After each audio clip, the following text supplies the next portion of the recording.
Hello students and welcome back to my channel. So students, today we are going to discuss chapter number 10 of your class 8 science, that is reaching the age of adolescence. So we'll start with the exercises first. So question number 1 is, what is the term used for chemical secretion of endocrine gland responsible for changes taking place in the body? तो endocrine gland से कुछ chemical secretion होता है जो responsible होता है हमारे body में जितने भी चेंजेस होता है।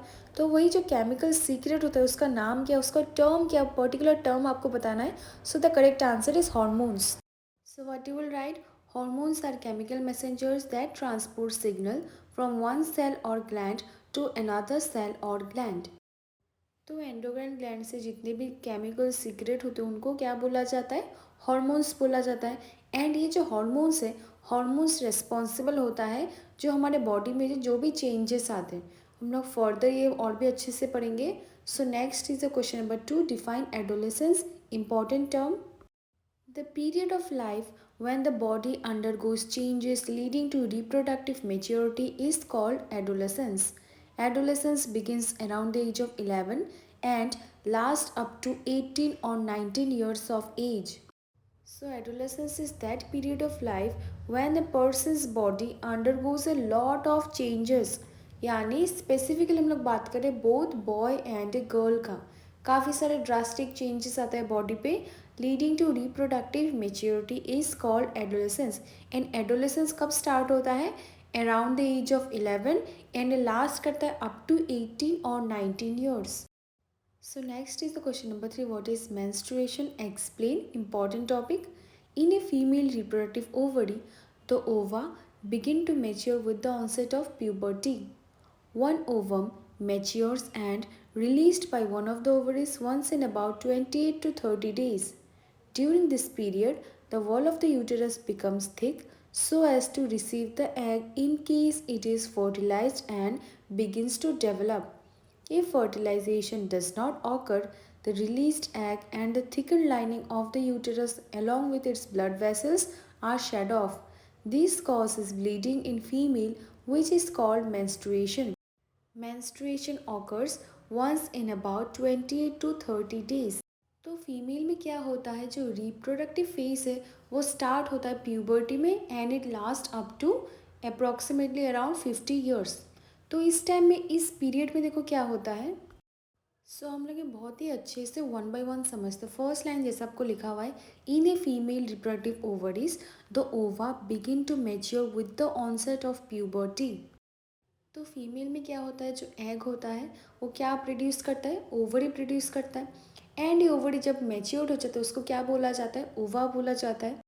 उसके बाद क्या होता है, वन एग मैच्योर्ड होता है एंड वो रिलीज होता है वन ऑफ द ओवरीज से once in about 28 to 30 days, यानी वंस इन एवरी मंथ ये होता है। उसके बाद क्या होता है, देखो दो कंडीशन है, अगर फर्टिलाइजेशन हुआ, अगर फर्टिलाइजेशन नहीं हुआ, ये दो केस है आपका। फर्स्ट केस हम लोग देखेंगे, अगर फर्टिलाइजेशन हो गया यानी ओवा अगर फर्टिलाइज्ड हो गया स्पर्म के साथ, तो क्या होता है, जाइगोट का फॉर्मेशन होता है। एक बेबी को डेवलप होने के लिए कुछ सूटेबल एनवायरनमेंट, सूटेबल कंडीशन चाहिए होता है। तो ये कौन प्रोवाइड करता है, यूटेरस प्रोवाइड करता है by deposition of thick lining of blood, जो सूटेबल होता है एक बेबी को कम्प्लीटली डेवलप होने के लिए। तो हमने फर्स्ट केस में देखा कि अगर फर्टिलाइजेशन हो जाता है तो क्या होता है वो हमने जान लिया। सेकेंड केस में कि अगर फर्टिलाइजेशन नहीं हुआ देन व्हाट हैपेंस, यानी इसी को बोला जाता है मेंस्ट्रुएशन, दैट इज पीरियड्स। तो यहाँ पे देखो क्या लिखा हुआ है, if fertilisation does not occur then जो ये रिलीज्ड एग है and the thicken lining of the uterus along with its blood vessels are shed off. This causes bleeding in female, जिसको बोला जाता है menstruation. And menstruation कब होता है, it occurs in every 28 to 30 days. तो second case में हमने जैसे देखा कि अगर एग फर्टिलाइज नहीं होता है तब क्या होता है, ये जो रिलीज्ड एग है एंड ये जो थिकन लाइनिंग बनता है यूटेरस में एवरी मंथ में along with its blood vessel वो शेड ऑफ हो जाता है। तब क्या होता है, it causes bleeding. So next is the question number 4. List changes in the body that take place at puberty. तो क्या लिखोगे आप लोग, common changes occur among boys and girls during puberty. First आप कॉमन चेंजेस लिखोगे point wise. First point is Sudden increase in height. Second point, change in body shape, change in voice. In boys, voice becomes deep and harsh. In girls, it is high pitched voice. Increased activity of sweat and sebaceous glands. Reproductive organ begins to mature. Last point, appearance of secondary sexual characteristics. तो ये सारे थे common changes in boys and girls, जैसे height में increase होना, then body shape में changes आना, secondary sexual characters का डेवलपमेंट होना, दैन क्या है आपका रिप्रोडक्टिव ऑर्गन्स का मेच्योर होना, then increase activity of sweat and sebaceous glands, फिर वॉइस में चेंजेस होना। वॉइस में देखो, वॉइस में कंपैरिजन है between girls and boys. Boys में क्या होता है, जो वॉइस है वो डीप होता है, हार्श होता है, बट गर्ल्स के केस में क्या होता है, वो हाई पिच्ड होता है। सो ये सारे थे आपके कॉमन चेंजेस। उसके बाद आप क्या करोगे, हेडिंग दोगे changes in boys during puberty and changes in girls during puberty. तो बॉयज़ में क्या क्या चेंजेस आता है, फेशियल हेयर जैसे बियर्ड, मुस्टैच का डेवलपमेंट होता है। देन हेयर का डेवलपमेंट होता है under the armpit, under chest and in the pubic region. Then voice deeper होता है, मसल्स डेवलप होता है, शोल्डर्स ब्रॉड होता है, इंक्रीज होता है वेट पे। ये सारे कॉमन चेंजेस इन बॉयज़। फिर कॉमन चेंजेस इन गर्ल्स क्या होता है, development and enlargement of breast. Then hair develop होता है आर्म पिट में and in the pubic regions. Then hips broaden and pelvic region widens, initiation of menstrual cycle, and the last one is deposition of fat around hips. तो ये है changes in girls during puberty.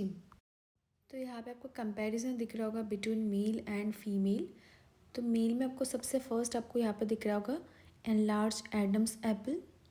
Then यहाँ पे facial hair, broad shoulders, increased body hair, pubic hair, mature genital organs, and the last one is body more muscular.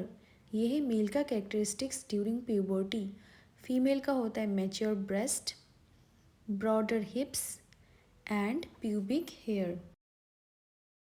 So next is a question number 5. Prepare a table having two columns depicting names of endocrine gland and hormones secreted by them. Very important. Endocrine gland का कुछ नाम बोलना है और उससे कौन सा hormone secrete होता है वो आपको बोलना है। So let's see one by one. तो फर्स्ट है पिट्यूटरी ग्लैंड। तो पिट्यूटरी ग्लैंड क्या हार्मोन सीक्रेट करता है, growth hormones. Next is thyroid. Thyroid का होता है थायरॉक्सिन। एड्रिनल का होता है एड्रिनलिन। पैनक्रियास से होता है इंसुलिन। टेस्टिस से होता है टेस्टोस्टेरॉन एंड ओवरीज से होता है ईस्ट्रोजन एंड प्रोजेस्टेरॉन। सो यहाँ पे ये क्वेश्चन नंबर 5 भी कंप्लीट हुआ। Next will see question number 6 in the next slide.